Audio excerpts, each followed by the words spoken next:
Hello and welcome to Building Solid Foundations Radio. This is your host, Steve Matley, and today we are talking real estate investing and doing flips and construction and rehabs and multifamily and all kinds of good stuff with Andrew Greer. Andrew Greer runs a group called Brew RE, and we're going to talk a little bit about that as well. Andrew, I've met through several of the local real estate investment associations. He is prolific in the business, and I've got some questions for him. And Andrew, first of all, welcome to the show. Yeah, thanks for having me. And of course, I love talking real estate. As the listeners know, I have a lot of shows about different things, but a lot of them come back to real estate and construction management and those type of things. But the first question I have for you has really nothing to do with construction and nothing to do with real estate developing. And that is, you always have an extra appendage coming alongside of you in the form of a baseball bat. And so I'm curious, why are you carrying a baseball bat everywhere you go? Yeah, no, this is actually a pretty funny story.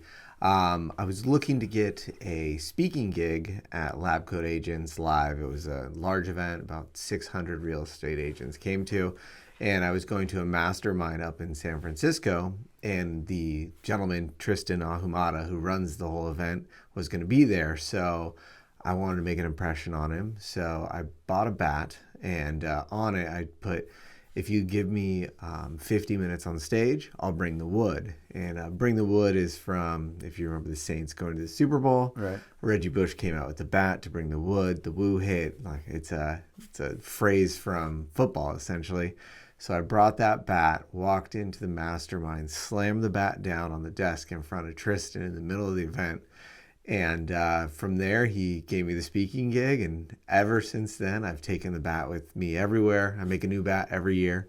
So I have a different bat every year. So I'm on my 5th bat now since then. And yeah, that's why I do it. So I can bring the wood and just remember to bring the energy each time.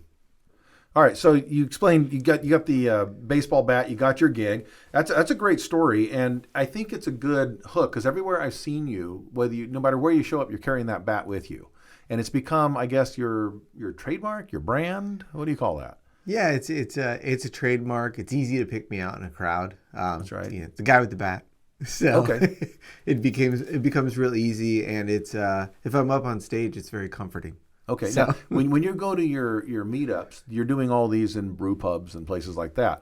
How do the bouncers and owners feel about somebody walking into an alcoholic establishment with a baseball bat in their hand?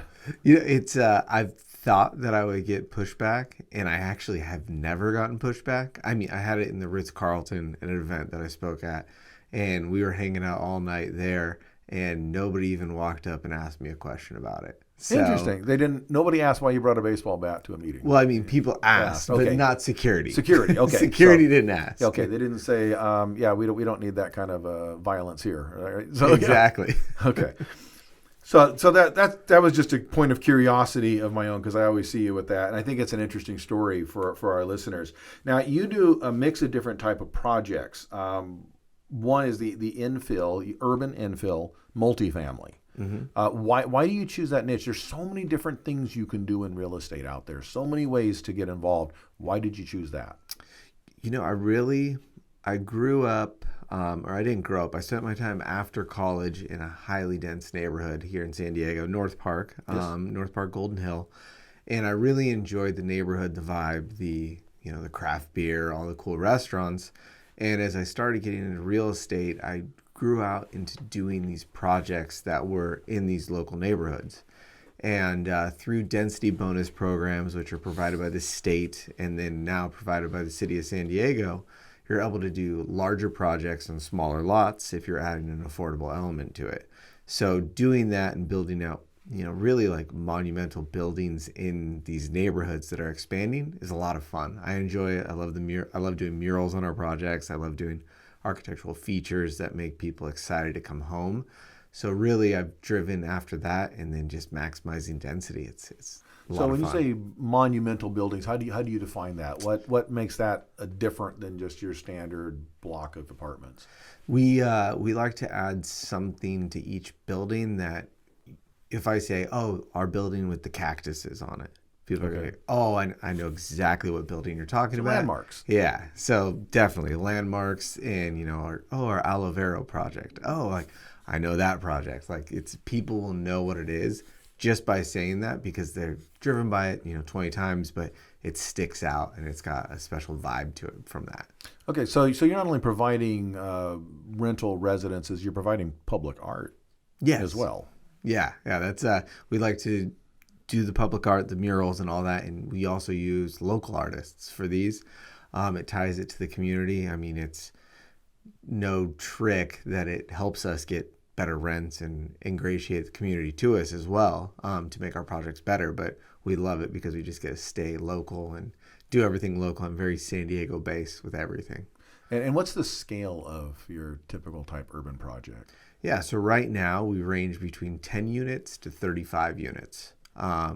We have an 80 unit and a 60 unit under contract right now. Oh, those are big. So we're getting up there in size, but the biggest project out of all of those covers a half acre. So they're highly dense. Okay, and you're building out, not up, is that right? You're kind of more low rise? Yeah, we haven't gone anything above low rise, so we don't even go into podium construction yet. One of the projects right now, we have proposal to actually do our first podium on one of our projects to get a little bit more height.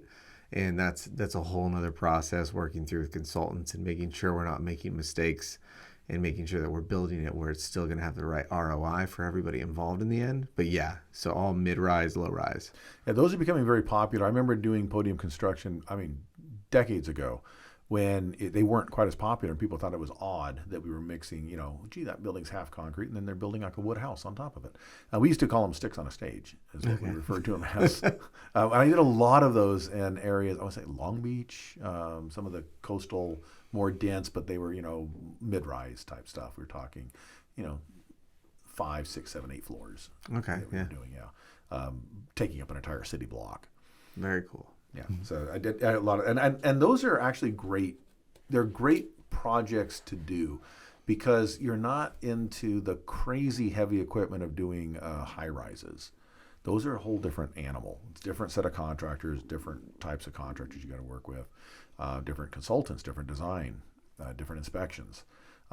This is one where you got the kind of, it's commercial on the bottom and it's residential on the top, and I always think of it as the residential building version of a mullet. Okay. So business perfect. On the bottom, party on the top, right? That's great. So, are those your favorite type of project? Yeah, definitely those. Anything that's in a community that needs and wants for more housing. It's obviously works for us because we have our supply right there, so it's going to be great for us. And then it gets to keep people close to these hubs and urban centers that they want to be around. So I really enjoy that. It's a lifestyle. Yeah, right. So the great thing about suburbia is you get a really nice big house and a yard and all that kind of stuff, and there's probably nicer schools and bigger parks.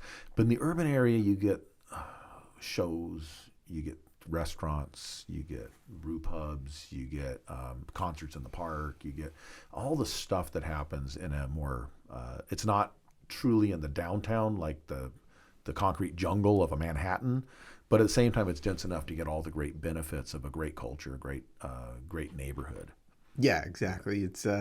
It's where you want to figure out, if you were on vacation, you'd want to end up there because the best restaurants there, and it's right. Where the best local stuff is. So yeah, I live in Bankers Hill, which is probably not, it's probably as dense as North Park, but because most of the restaurants and bars are either in Hillcrest or downtown or Little Italy, there's a nice little pocket in between. Balboa Park's right there, and so you're accessible to every bit of it.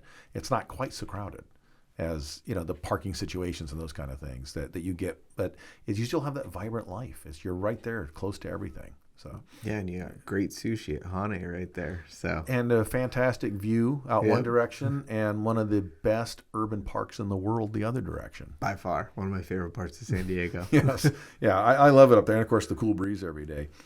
I want to ask you, before we move on to this, I'm asking you what your favorite kind of project. I know you, like me, have worked in an element of construction that is not neither one of our favorite types of projects, but it made money, and that was custom homes.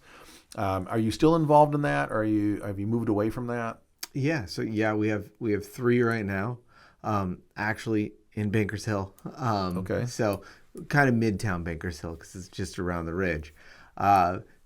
They're going to be great properties. I'm really excited for them, but it's not my favorite type of construction. Yeah, they're a lot of effort and a lot of work.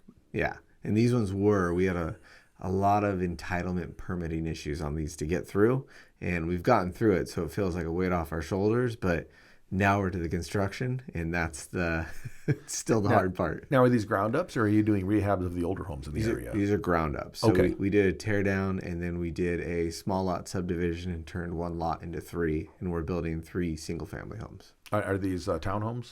They're technically single family. They all have their no shared walls. No shared walls, okay. And small separation in between them, only 3 feet in between. So each one has a 1.5 foot setback. So they're tight. You going in order to get square footage, because those are small lots? A lot of them are like they're doing these 3-story skinny little things. Yeah. We're 3 stories with a roof deck. Right. Okay. So, and it's panoramic views of all of San Diego. Yeah, 15 feet wide and 40 feet deep, kind of a thing, or 60 feet deep, whatever. Yeah. Yep. So, yeah, I worked on some of those up in the Los Angeles area in the past. Did a lot of I did townhomes, did some condos. I did some of those too, row homes, what we called them. Mm-hmm. They were separated. Yeah. And they're all interesting kinds of projects, but you're right. When you look at what is the level of effort and the time and the brain damage I get compared to the square footage and the number of units I get out of it, you have to do that ROI. We're going to take a short break. We come back, we're going to talk a little more about construction, real estate investing, and kind of the general business. I'm going to talk a little bit with you about how where you see the business going, where you see the future of this. This is Building Solid Foundations Radio. I'm your host, Steve Matley, and we will be right back after.